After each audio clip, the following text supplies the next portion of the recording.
life and have it more abundantly. This is the everlasting promise of nature. The good things of the earth have been placed within our reach, but man has never been relieved of the responsibility of earning them.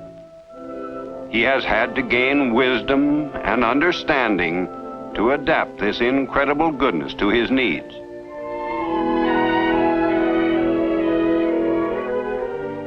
And so, through the years, man has watched and studied the great natural forces that were meant to serve him.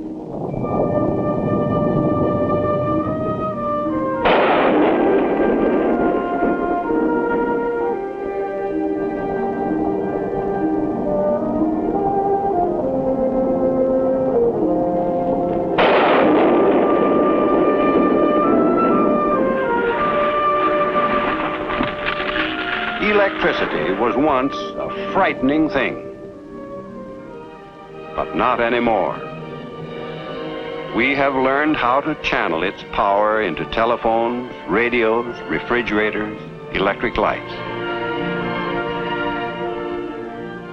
It is one of the prime movers of the age in which we live.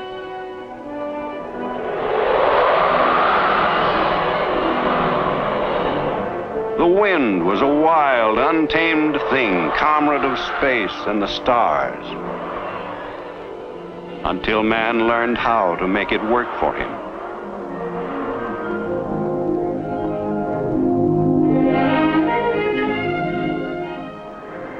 Water anywhere is potential power, but uncontrolled it is also unpredictable. So man built dams. And behold, this pent-up power becomes a tremendous agency for good.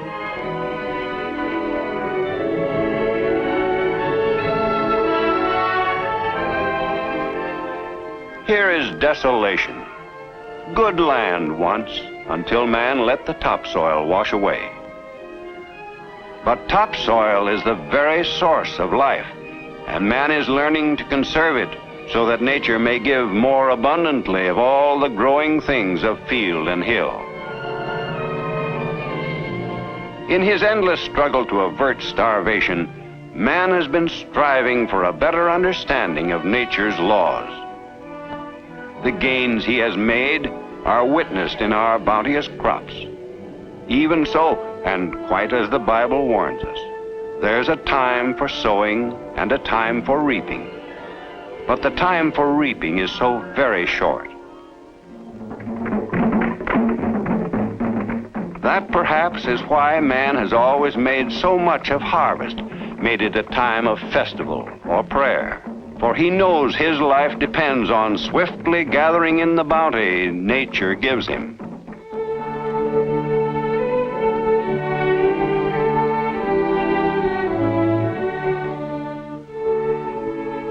Thus, in America, we have always offered thanks for the blessings of the earth.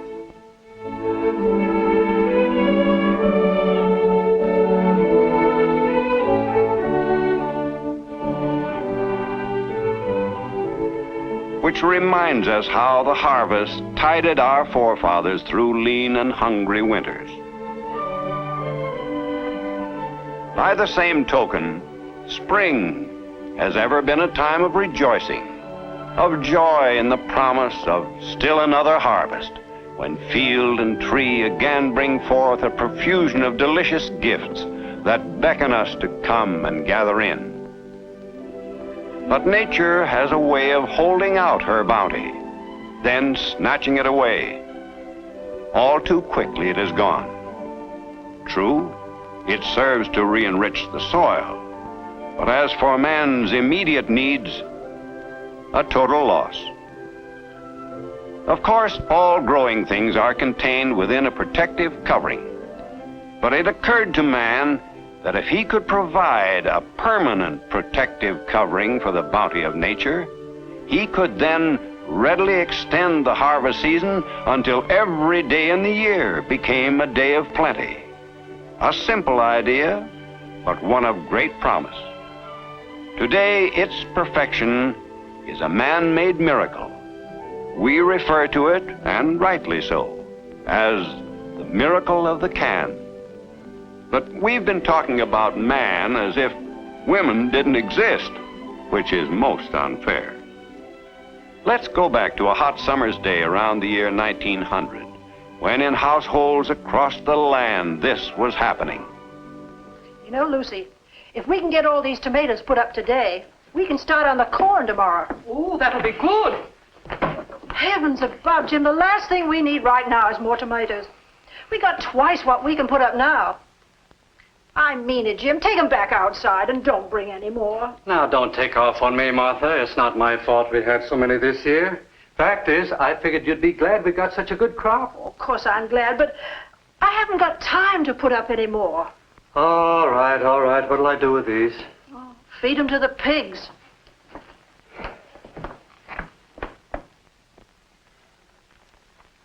Huh? Feed them to the pigs. What a waste of good tomatoes. Yes, waste was the word, and no way to beat it. But along about that time, things were happening that would change all that. You know, John, I hear they're putting up fruits and vegetables better than we can now, over near Fairport. Who is they? The canneries. And what with the sugar and all the other seasoning and the cooking and whatnot, it costs less, too. Well, if that's true, why do you slave over a hot stove when you can get them right down at the store? For that matter, why do I waste my time with these trees and bust my back over the plow? Golly, next season I'll put in smaller crops. No, bigger crops. Bigger? Now, how in the world do you figure that? Well, it's our chance to save some money. Why, we can sell our fruit to the canneries and plant more and more things to sell them right through the seasons. And then if the crops come in good, we can put by enough money to send the boy to college. So he can be a better farmer than me and grow more crops? Sure, to sell to the canneries. You know, Mary, that's quite an idea you've got there. That it was, and it caught on. Farmers began to plant more and more acres, improved their yield, lifted their farm incomes to higher levels, adding purchasing power that gladdened the hearts of entire families. And a new agricultural era was in the making, all through the growing demand for canned foods. But in those days, progress was limited by the old-fashioned hole and cap can. Many things, for instance, had to be cut up and forced through the hole in the top of the can. Filling cans was therefore a slow process. After filling, a cap had to be soldered over the hole by hand, and that required a lot of work, to say nothing of an equally important element, time. Result? They just couldn't turn out canned foods fast enough to keep up with the growing demand.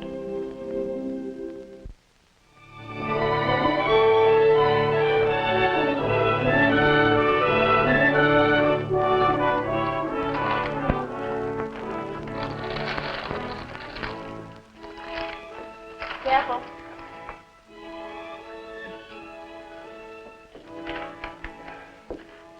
What else, Mrs. Moran? Well, I need some peas, 3 cans of peas. There's your candy. That's the last of the peas, Mrs. Moran. Can't seem to stock up enough for you folks. Well, why don't you order more? Ma'am, I could order till the cows come home. But if the cannery don't have them, they can't send them. And if they don't send them, I can't sell them. Comes to $3.18. $3.18. Mm-hmm. My. When are prices coming down? About these peas, Mr. Peters. Why can't the cannery send you enough? Well, ma'am, it isn't only the cannery. I was over there the other day pestering them for more. My customers are asking for them, says I. Can't give them to you, says he. Why not, says I. Don't ask me, says he. Ask the can maker. So I took the buggy and drove over to the can maker, And I did ask him.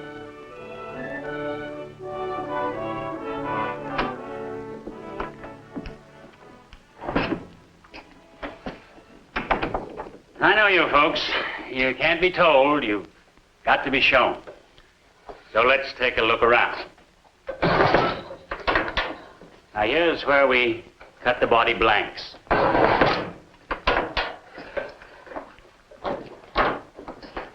This man here is forming the can body.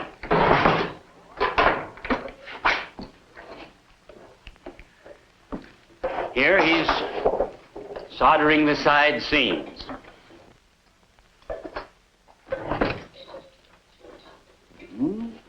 Pretty slow work.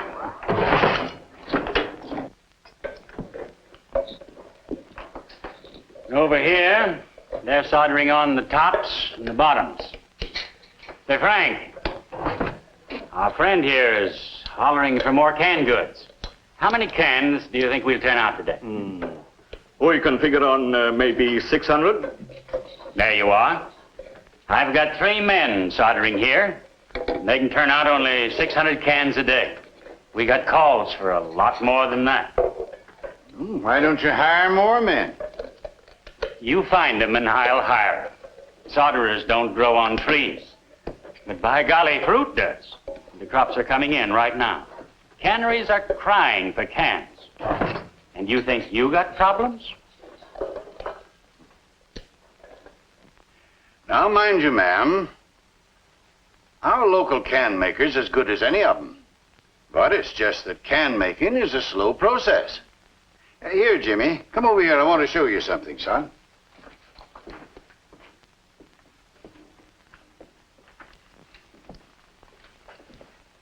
Here's a lesson you learn in school someday. Crop and can geography, you might say. Now, here's us. Here's the can-making plant. Here's the cannery. Here's the farmland.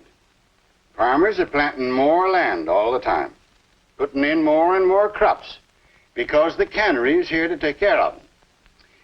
Now, just imagine this same thing taking place all over. Oh, there are lots of canneries and can makers in the growing areas. But when harvest time rolls around, the crops come in, it's the same story everywhere. They're all swamped with orders that they just can't fill. Yes, it was apparent that the task of serving a whole nation was too big for the can production capacity available in those days. The need was clear for a pooling of resources in the interest of better experimentation, research, engineering skill, and greater can production. So, many can makers did combine their facilities and pool their knowledge to form the American Can Company. Thus, in 1901, was laid the foundation for advancements in can making destined to serve mankind in war as well as peace. But despite much early progress in can making, it continued to be a slow process. Part of the trouble was the can itself. It didn't lend itself to mass production. Then came a development that was to have far-reaching effect. Say, you're right, Harry. This is different. Certainly is a new basic idea in can making. Let me see that.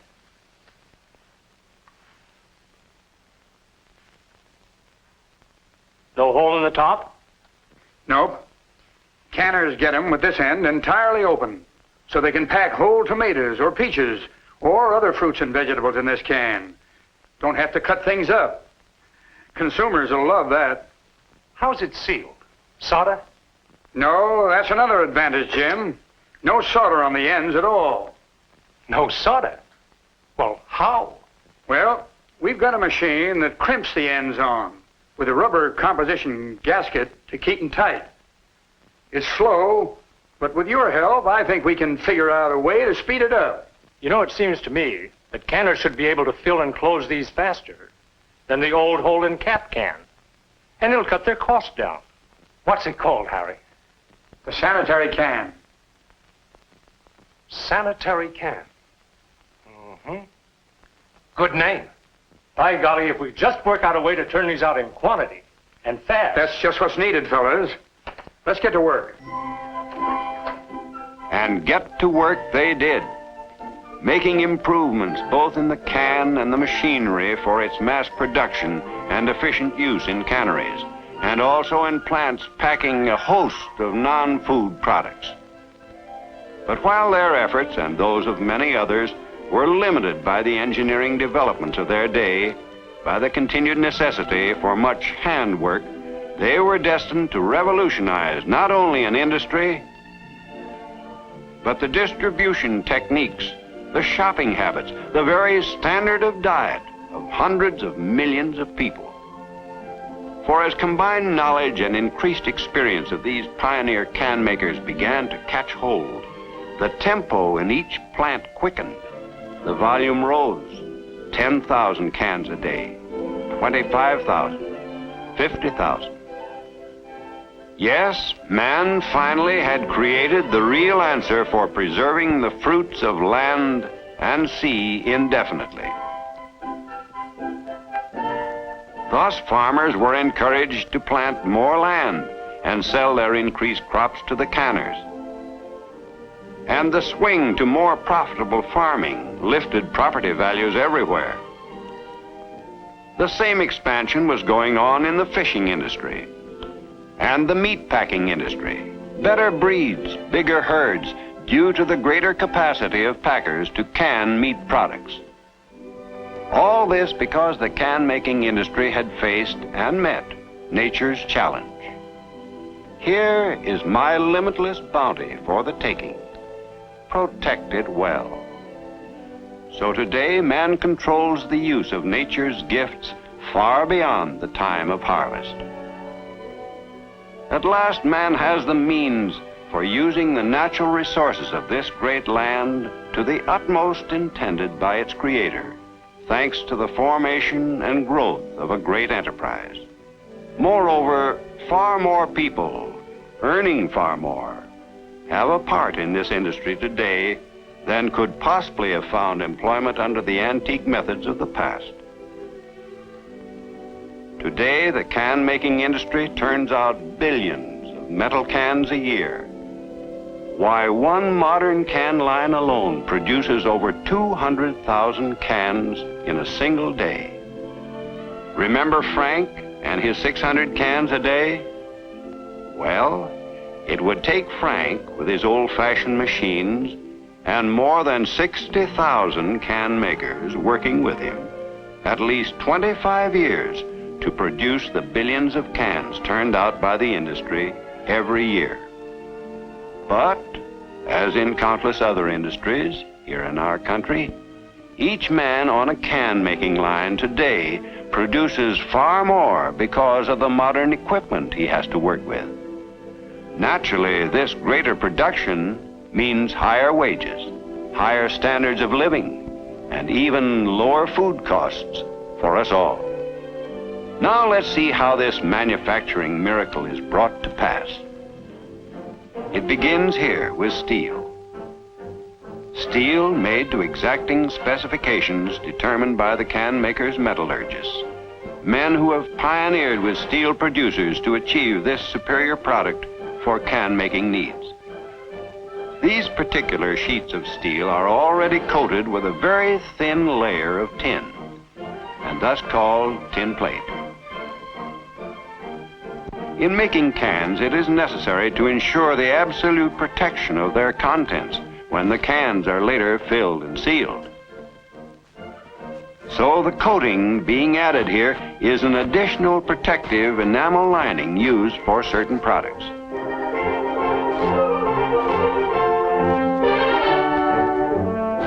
In this baking oven, it is dried and hardened. When the plates with the coating baked to a golden color emerge from the oven, they are ready to be made into cans for foods like corn, lima beans, and countless other products. Next, the plate is cut into the right shapes and sizes to form can bodies on this machine called a slitter.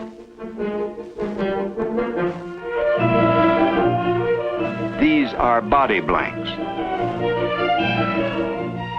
Meanwhile, other plate, cut to proper size, is fed into machines which stamp out the ends and curl their outer edges. Into the curl of the ends is injected a rubber gasket material. Graphically illustrated, it looks like this. Later on, when the ends are seamed on the can body, this material will provide an airtight bond between the body and the end pieces. Now to make the can body. This body maker actually operates too fast for us to see how the can body is formed. So after the body blanks, which you saw being cut earlier, are fed into the body maker, we will follow its intricate steps in slow motion and with graphic illustrations. First, the body blanks move to a notching station. Here, small notches are cut from the corners to eliminate a double thickness of metal when the ends are seamed on. The body blank is then formed and hooked into the familiar shape of the can around the body maker.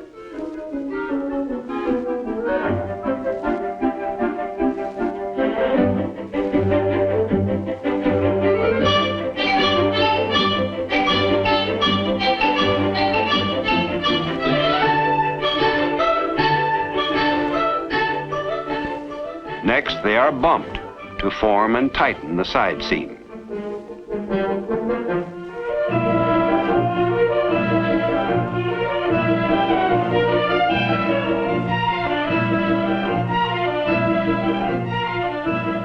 The formed bodies then pass over fluxing wheels to a hot solder bath, where solder is applied to the outside of the side seam. The side seam is then wiped off and cooled by a blast of air. Then the bodies feed along to where they are flanged at each end, so the tops and bottoms will fit on.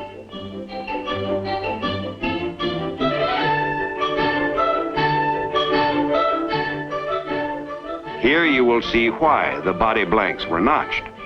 The notches eliminate a double thickness of metal where the side seam overlaps the flanged part.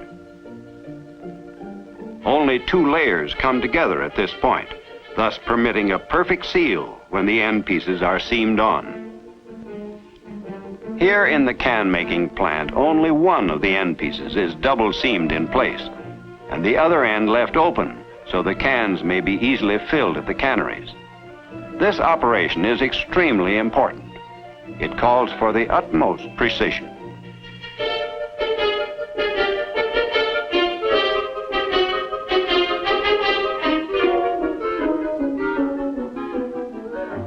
One end is placed on the can body.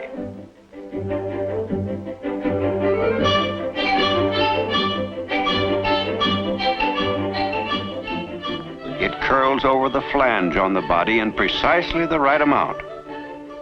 Remember that rubber gasket material in the curl of the end pieces? Well, this material provides a bond between the layers of metal to ensure a permanent, airtight seal as they are pressed together to give us the finished double seam. Later, when the cans have been filled in a cannery, the other end will be double seamed on in the same way with exactly the same precision. But returning to the can-making line, our cans, with only one end seamed on, leave the double seamer ready for final testing. Fresh air is a wonderful thing, but not in a can. By means of air pressure, this machine detects a can that might leak air and tosses it out as a suspect, to be checked separately against a can like the red one we know to be a leaker. And that's it. The seemingly simple can requires such precision in its making that any variation in excess of a few thousandths of an inch are sufficient to cause automatic rejection. This ability to achieve high-speed production with such precision has placed the can manufacturing industry in the front rank of the mass production leaders of the world. But how do all these billions of cans get to the right place at the right time? Food cans, for instance. Well, that takes a lot of planning, a lot of experience, and good teamwork between the can manufacturer, the canner, and the farmer. Actually, there's hardly a minute of the day or night that you won't see trucks loaded with containers or freight cars similarly loaded on their way to the canneries scattered across the land. Such journeys are initiated at the canneries, but there's more to it than just loading a truck or freight car. Because with all man's controls, there's still one thing about nature he can't change: the uncertainty of the weather. So if the weather holds good, crops should be ready about the 30th. Give or take a day on either side. Mm-hmm. So you want your cans around the... Can you make it the 21st? 21st it is. How many? We better have 2 carloads a day till the pack is complete. You'll get them. Oh, I know I can depend on you. But if there's any change in the weather, you'll be hearing from us. We've got to be ready when the crop is. And that readiness depends upon the weather. But weather and its effect on a crop like peas, for example, is a mighty unpredictable thing. You can't depend on guesswork. That's why the American Can Company developed this machine, the tenderometer. It shows when a pea crop has reached the proper stage of maturity for best quality. Such information, together with the counsel of agronomists sent out by the can makers, helps canners and farmers select the right time for harvesting. Well, what do you think? I'd say you can start taking them in next Monday. Any special time of the day, or do you leave that up to me? Monday's okay with me. But sometimes unexpected things happen. Well, it's plenty hot out here. The temperature shot right up. We took another tenderometer reading this morning, and it shows our peas are going to be ready much sooner than we figured. We've got to have cans right away. Okay, Ed, of course we'll get cans to you. Well, don't worry, we'll get them there on time, too. And so it goes. For the entire can-making industry operates on this principle: enough cans at the right place at the right time to meet the canner's needs. Thus, every year, billions of cans go out into the world, packed with the yield of land and sea, to say nothing of myriads of other products for man's use. And every can must speak for itself. Wherever it's opened, whenever it's opened, whatever it contains, the contents must be in perfect condition. The word for that is dependability. Dependability, built by the eternal vigilance of modern industry and science into every single can. For whatever the contents, whatever their ultimate purpose, the goal is satisfaction. There is nothing more important than serving the health and well-being of multitudes of people. Providing protective containers for the food of a nation is such a service, about which here's something to remember. No, Joan, don't do that. You're throwing away the best part. Well, it's only water. Water, nothing. That's the liquid they were cooked in. It's full of vitamins and minerals. Why, throwing this away would be like stewing a chicken and throwing away the broth. Right. For not only do canned foods contain as much nutrition as fresh cooked foods, but nature's own nutrients are sealed in when these foods are at their very best, and none of the precious values can escape. Now let's heat the liquid. And we'll add the peas just a few minutes before we're ready to serve. The liquid will keep them hot, and you know they are already cooked perfectly. You can depend on that. Dependability and nutrition. These essential characteristics of canned foods are assured by constant laboratory studies of canning techniques. The first laboratory in the industry devoted to such studies was established by the American Can Company in 1906. Since then, scientific study and research have grown with the industry. Today, it reaches into every phase of canning and can making. Tin plate, for instance. Tin itself comes from far-off lands. Thus, every world crisis threatens its supply. The can-making industry is therefore working on coatings and bonding materials that will replace tin in can making, will be better than tin, and best of all, always available here on our own continent.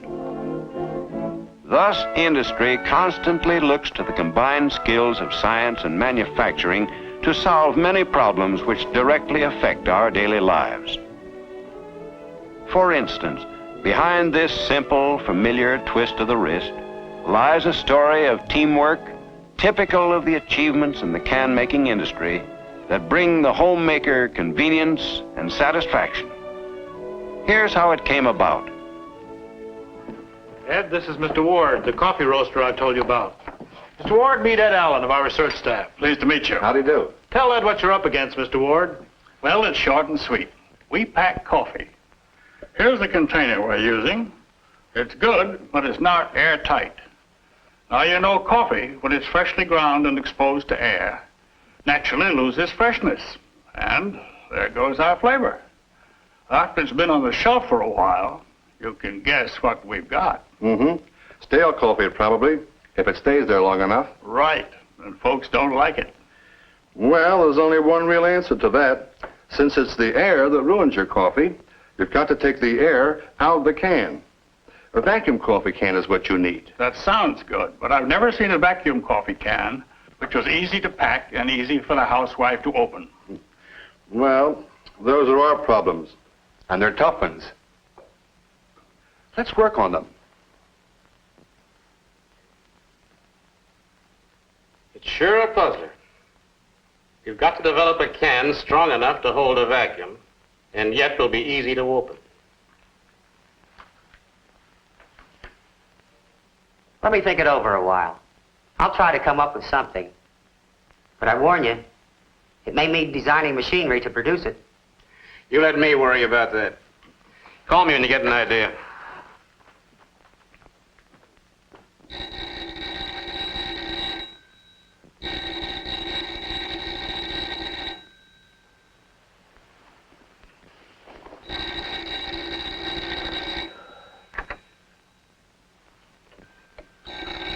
Hello?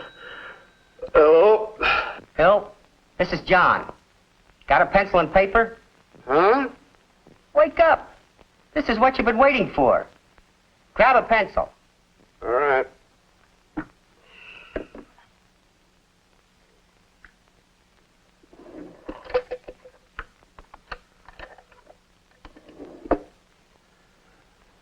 All right. Okay. Draw yourself a sanitary can, only a little shorter and about 5 inches in diameter.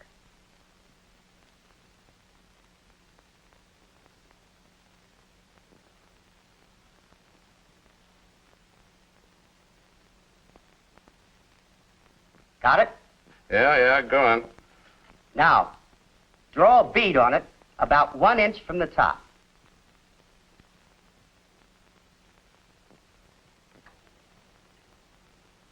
Right. Now, cut away part of the can to show the inside.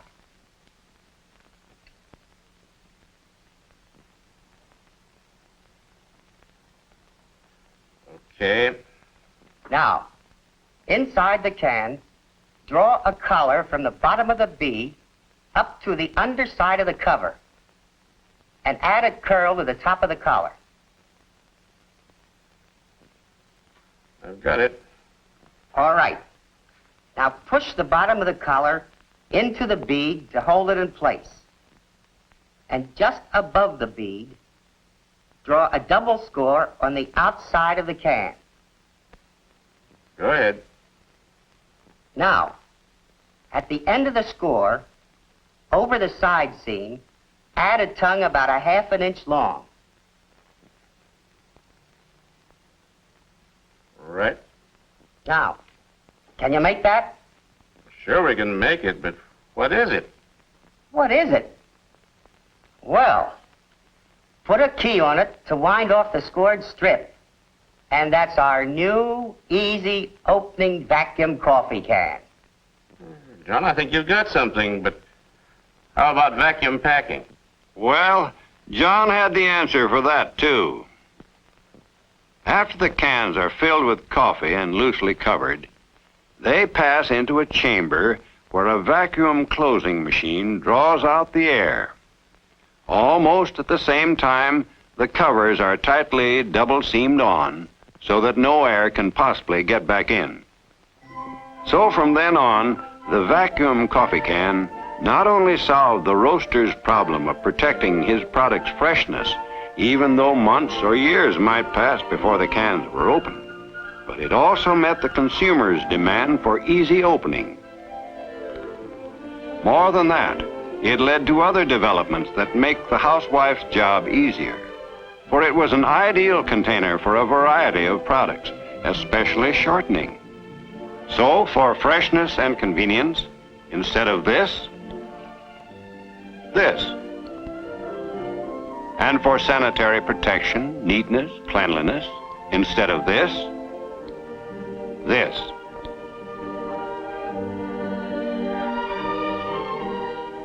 Or perhaps the whole story can be summed up in the vast difference between this and, with all it signifies in our modern way of life, this.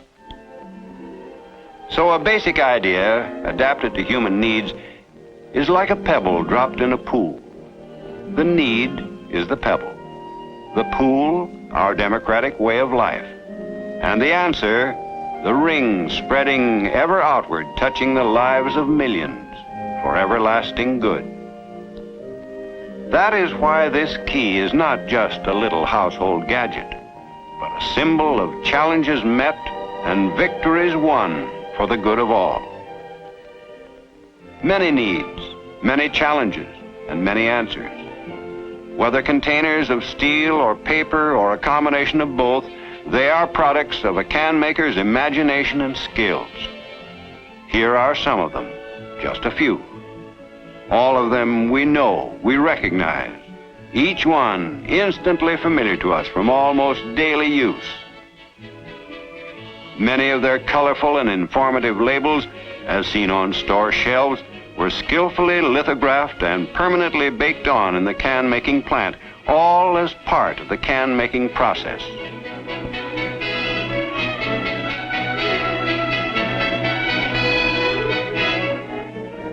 This, too, while not a can, it had its beginning in the minds of can makers, whose skill in shaping, sealing, and mass-producing metal containers was applied to the problem of fashioning from paper the ideal disposable container for the dairy industry. Yes, these containers are familiar because they are part of the pattern of our living, an essential, indispensable part of our way of life, even recreation. Just another type of can. Just as if these tennis balls were peas or beets or beans, they will come out as perfect as they were when they were put in. But while man may survive without tennis, there have been all too many occasions when a life has depended upon the blood plasma in that very same kind of can, coming out as perfect as it was when it went in. To the men and women who make the can, there could be no greater satisfaction than its use for a purpose such as this. Thus, every new idea sets in motion a succession of ideas that expand in ever-widening circles.